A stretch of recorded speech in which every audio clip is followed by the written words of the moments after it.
so here's a confession. I love all the Spawn stuff right now.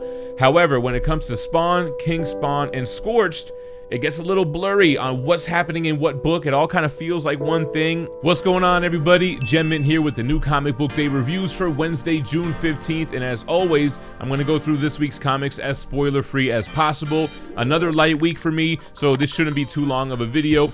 Before we get started though, make sure you're following me over on Whatnot. I'm going live today like I do every Wednesday to kick off Whatnot Wednesday, starting at 2 p.m. Pacific, 5 p.m. Eastern, which is followed by 8 other sellers for 9 hours of live comic book auctions. If you haven't yet, you can download the app in the description and it'll give you a $10 credit that you can use towards your first purchase. And I'm going to be having some great stuff today. Some regular comics, some hardcovers, some omnibus, and some CGC 9.8 giveaways, so make sure to be there. All right, so let's jump into the image books. We have A Town Called Terror, issue 3. This is by Steve Niles and Simon Kudransky. So this is such a well-drawn comic. The atmosphere is horror-esque. It's smoke and mist and black and red, and it's a feast for the eyes for sure. The story for me is a little hard to follow, but we get a big revelation on this main character and his ties to his father, some evil presence in this town called Terror. So it's definitely a great, fun, fast read. I think it would lend better to paper with some of those double-page spreads, but I've been enjoying it, reading it digitally. You guys should check it out if you're into horror comics. This next one, I was gonna skip. I see the title in the PDFs. It's called Do a Power Bomb. And then I see the cover and I'm like, yeah, I'm not really a wrestling guy. I'm not really into this. But then I saw Daniel Warren Johnson with Mike Spicer, and I think Dan Wooten is on here as well. And I was like, okay, you can't go wrong with any of those creators. And man, I'm glad that I picked this up or read it, I should say. Yeah, it's a wrestling story, but it's about this badass female wrestler and her daughter, and her daughter following in her footsteps. But there's so much more to it. It's a great read. And yeah, that creative team with the art, with the dialogue, it just flows. And it was a great book, man. Definitely check it out. Now this one, I read issue 1 and I forgot to review it. 8 Billion Genies by Charles Soule and Ryan Brown. So this is issue 2, continuing the premise from issue 1, which is out of nowhere, every person on Earth got a personalized genie that can grant one wish. And as you can imagine, within the first 8 seconds, it's pandemonium. But people are wishing, smart, using their wishes wisely. Some people are being smart and protecting the building that they're in so the outside wishes can't harm them. And the genies, I mean, it sounds like super fantasy and playful, but it's realistic. Yet these genies are kind of like real-life cartoons, man. I don't know, it's trippy. I liked issue 1. I was so pissed when I edited that video and I realized that I didn't review it. But I'm glad that, I picked up issue 2. Go back and find issue 1. If you guys are digging Charles Soule or just into indie comics in general, it's a good one. Which brings us to King Spawn, issue 11, Sean Lewis and Javier Fernandez. So here's a confession. I love all the Spawn stuff right now. However, when it comes to Spawn, King Spawn, and Scorched, it gets a little blurry on what's happening in what book. It all kind of feels like one thing. I mean, it's a connected, shared universe. Gunslinger Spawn, though, even though he shows up in Scorched and other Spawn titles, feels different. Not to say I don't like these books, I love them, but I wish they were more like Gunslinger, where they all felt a little bit more unique. This issue was good though. I liked Al Simmons' kind of payback for Tremor.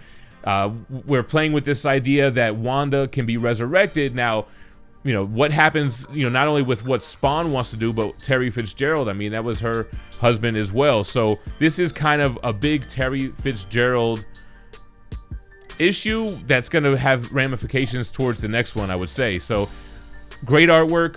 The story has been kind of dragging on since issue 300. We know about the locked dead zones. We know people can't travel back and forth from heaven or hell to earth. I would like to see some resolution on that and move on to the next thing already. And that's going to bring us on over to Slumber, issue number 4. This is by Smith, Cardinali, Robbins, Wands, and Antos. I have been enjoying Slumber. This whole kind of, we can go into your dreams, snatch out your nightmares, and kill them. But it's continuing on this kind of a nightmare being released onto the world. It's like Jurassic Park, but with nightmares. But I think it's fun. The artwork is kind of grungy and hip, and the story has an interesting premise. So, hey, I've been sticking with it 4 issues. And then we have Grimm from Boom Studios, issue number 2, Stephanie Phillips, Flaviano, and Rico Renzi. So Jessica Harlow, I think it's Harrow, is a Grim Reaper. There are many Grim Reapers. Everyone in the afterlife remembers their death very well. However, she is the only one that can't seem to remember how she died, and she's the only one that was able to interact with human life in the first issue. So there's this big kind of question on what's the deal? How come she can't remember this? Why was she able to do that? And you kind of get the vibe that she's the daughter of death. That's kind of my speculation on that, which is cool. Artwork is cool. I even like when she gets angry and her face becomes a skull looking like death. I guess it's not a secret. I shouldn't feel too smart about figuring that one out, but I did.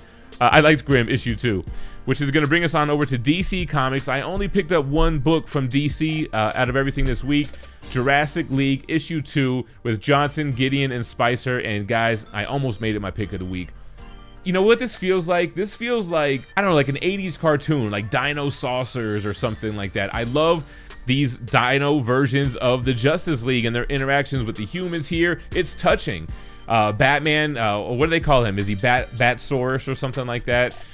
With this human companion, he can't understand English, and the human can't understand dinosaur, and kind of how you can find out who's a good dinosaur and who's a demon. I don't know. It's a touching book. I don't know if I'm explaining it good enough. You're gonna have to trust me on this one, but it definitely feels like a badass 80s cartoon come to life.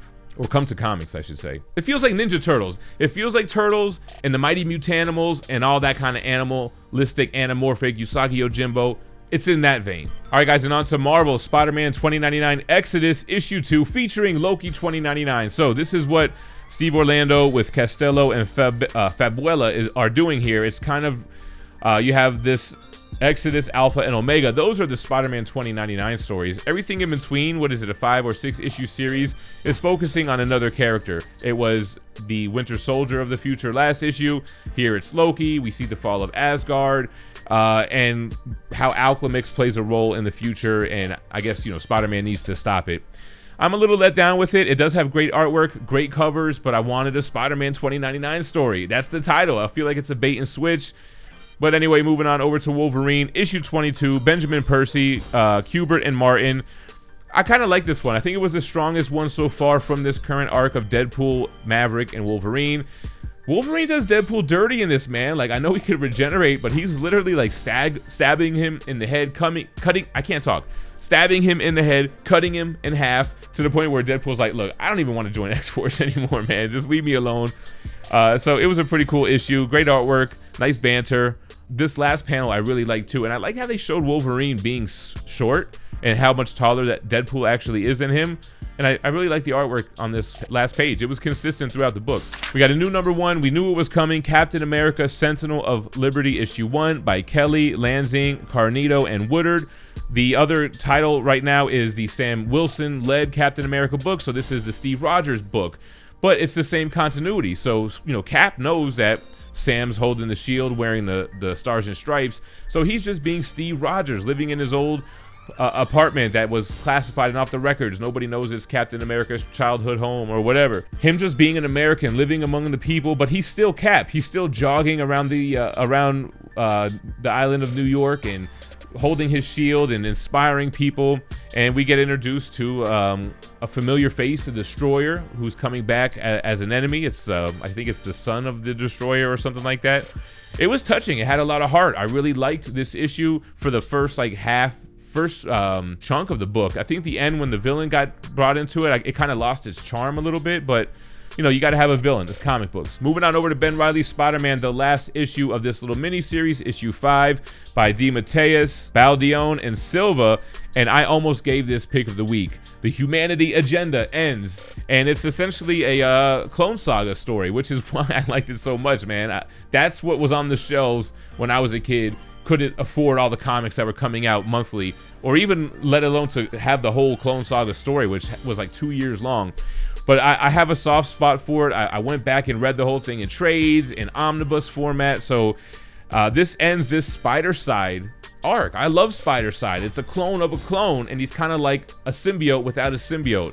I thought it was super heartfelt. It was that cliche kind of clones believing they don't have a soul and then finding humanity kind of, you know, story. But I really liked the art, I liked the character design, and I liked the redemption, the Spider Side redemption arc. So I almost gave it pick of the week, but I couldn't really bring myself to it because this book I thought was badass, and it's really the only strong X title that I think is still ongoing, man. X-Men Red, well, it's a new series, but it's issue number 3. This is Al Ewing, Caselli, and Blee.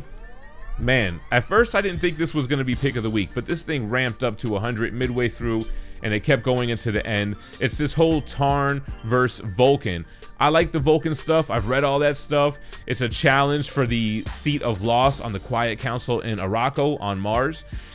So that's a badass kind of battle. And then the cover is almost a little bit of a spoiler, but without context. The end of this issue is so badass that I was like, yo, this has got to be pick of the week.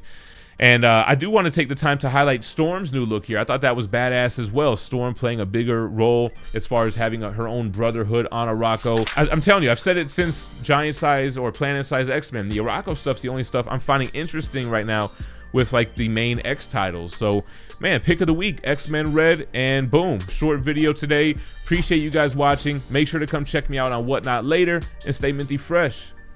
Peace.